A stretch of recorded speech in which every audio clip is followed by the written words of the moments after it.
राधे राधे। कैसे हैं आप? आशा करती हूँ मेरे ठाकुर जी की कृपा से आप सब खुश होंगे, स्वस्थ होंगे और मस्त होंगे। मेरी यही तमन्ना रहती है हमेशा अपने ठाकुर जी से, आप सब लोग इस कोरोना काल से बचे रहें, सुरक्षित रहें और खुश रहें, अपने परिवार के साथ सुरक्षित रहें, अपने घर पर रहें।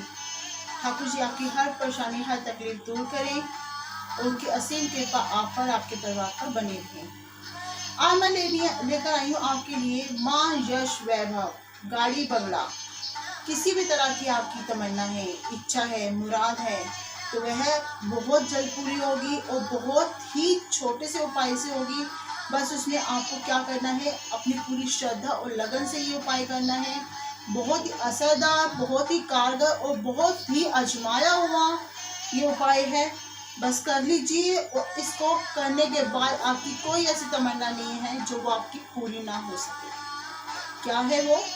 जी हाँ, मोहिनी एकादशी। ये सब आप जानते ही होंगे कि मोहिनी एकादशी आ रही है 23 तारीख को।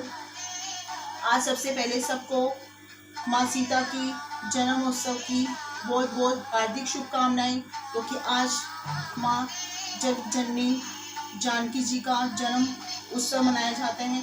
आज के दिन उनका प्राकट्य हुआ था, इसीलिए आप सबको उनका आशीर्वाद मिले, असीम कृपा मिले श्री राम जी, माँ सीता जी की। तो चलिए शुरुआत करते हैं। एकादशी पे क्या किया जाए? मोहिनी एकादशी, जैसे नाम से ही पता चलता है मोहिनी।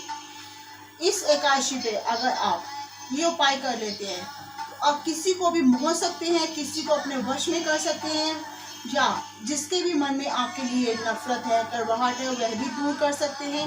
और अपनी ज़िंदगी में अगर आपके तनाव चल रहा है, घर में एकता नहीं है, प्यार की कमी नहीं है, किसी तरह की दुख तकलीफ है, वह भी दूर होगी। और अगर आप गाड़ी बंगला, शोहरत, नाम, यश, वैभव ये सब चाहते हैं, पैसा चाहते हैं, तो वह भी आपको जरूर मिलेगा। करना क्या है आपको मोहिनी एकादशी के दिन श्री हरि विष्णु को सबसे पहले तो आपको पीले रंग का चंदन और पीले रंग के पुष्प अवश्य ही अर्पित करने चाहिए, क्योंकि पीला रंग उनको काफ़ी प्रिय है। तो ये आपको जरूर उनको अर्पित करना चाहिए। अगर आप कुछ ना कर पाए तो ये अवश्य उनको अर्पित करना चाहिए। साथ ही एक सफ़ेद कागज पर, जी हाँ ध्यान से सुनिए, एक सफ़ेद कागज पर पीले रंग की स्याही से, आप स्केच पेन भी ले सकते हैं या पीले रंग की स्याही ले सकते हैं, या चंदन से आपको मोर पंख के साथ, पीला चंदन होना चाहिए और मोर पंख के साथ आपको अपनी विश लिखकर, जी हाँ ध्यान से सुन लीजिए, मोर पंख के साथ पीले रंग के चंदन से अपनी विश, जो भी आपकी विश है, मकान से संबंधित है, पैसों से संबंधित है, किसी तरह की आपकी विश है, वह आपको कम से कम 3 बार सफ़ेद रंग के कागज पर कम से कम 3 बार अपनी विश लिखकर श्री हरि विष्णु जी के चरणों में समर्पित करनी है। पीले रंग का चंदन और पीले रंग का पुष्प चढ़ाते वक्त ये आपको गुप्त रखना है, किसी को बताना नहीं। और जब ये आप कार्य कर रहे हो, आपको किसी से बात नहीं करनी और ना ही कुछ बोलना, सिर्फ अपने मन में उनका स्मरण करते हुए, उनका मंत्र का जाप करते हुए, अपनी विश को बोलते हुए ये आपको सिर्फ लिखकर उनके श्री चरणों में रख देना है।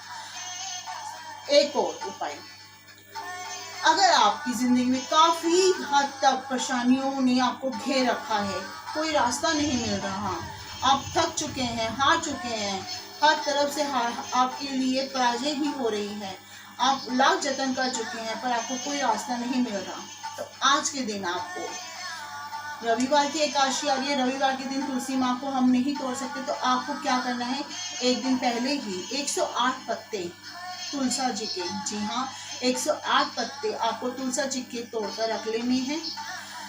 अगर नहीं तोड़ सकते तो कम से कम एक पत्ता अवश्य तोड़ लीजिए। अगर 108 तोड़ ले तो बहुत उत्तम है। उसके साथ 108 छोटे से आप कागज के टुकड़े कर लीजिए, सफ़ेद प्लेन कागज के टुकड़े कर लीजिए, उसमें आप अपनी विश लिख लीजिए, जो आपकी विश है वह एक ही विश होनी चाहिए। ये नहीं कि एक कागज पर एक विश लिखिए, 2 कागज पर दूसरी लिखिए, तीसरे पे तीसरी, नहीं, ऐसा नहीं। आप कम से कम एक ही विश लिखें और ज़्यादा से ज़्यादा, अगर आप ज़्यादा परेशान है तो ज़्यादा से ज़्यादा सिर्फ आप 3 विश लिख सकते हैं। 108 कागज पर 3 विश लिख सकते हैं बस, और इनकी एक माला बना लीजिए और साथ में एक तुलसी का पत्ता उस पर परोते जाइए। एक बार फिर आपको समझा दूँ, 108 आपको कागज लेने हैं, 108 ही तुलसा के पत्ते लेने हैं। हर विष के आगे तुलसा का पत्ता रख के आपको उसको परोते जाना है माला की तरह। एक माला तैयार करनी है आपको, और ये माला आपको श्री हरि विष्णु जी को मोहिनी एकादशी के दिन आपको समर्पित कर देनी है। ये कार्य करते हुए आपको बात नहीं करनी, किसी से बोलना नहीं है और ना ही किसी को इसके बारे में बताना है। गुप्त तरीके से आपको ये कार्य करना है। और जब आप ये माला उनको पहना रहे हो, अपनी विश बोलिए, ऐसे बोलिए जैसे एक बच्चा अपने पिता से अपनी पर फरियाद कर रहा है, अपने मन की हर भाव को रख रहा है। इस तरह से आप आपको श्री हरि विष्णु जी के सामने अपनी फरियाद रखिए। देखिए अगली एकादशी आते आते आपकी ये मनोकामना अवश्य पूरी होगी, ये मेरा पूरा विश्वास है। श्री ठाकुर जी के चरणों से ये कर लीजिए उपाय। बहुत ही असरदार, बहुत ही कारगर उपाय है। इस मोहिनी एकादशी पे आपकी जिंदगी में बहुत जल्दी आप बदलाव आएंगे। बस आपको करने के वक्त आपको पूरी श्रद्धा और लगन से ये कार्य करना है। कर लीजिए और पा लीजिए अपनी हर तकलीफों से छुटकारा और अपनी हर मुराद को पूरा कर लीजिए इस मोहिनी एकादशी पे। इसी के साथ आपकी एक्स्ट्रा पे सलाहकार आपसे आगे लेती है। राधे राधे।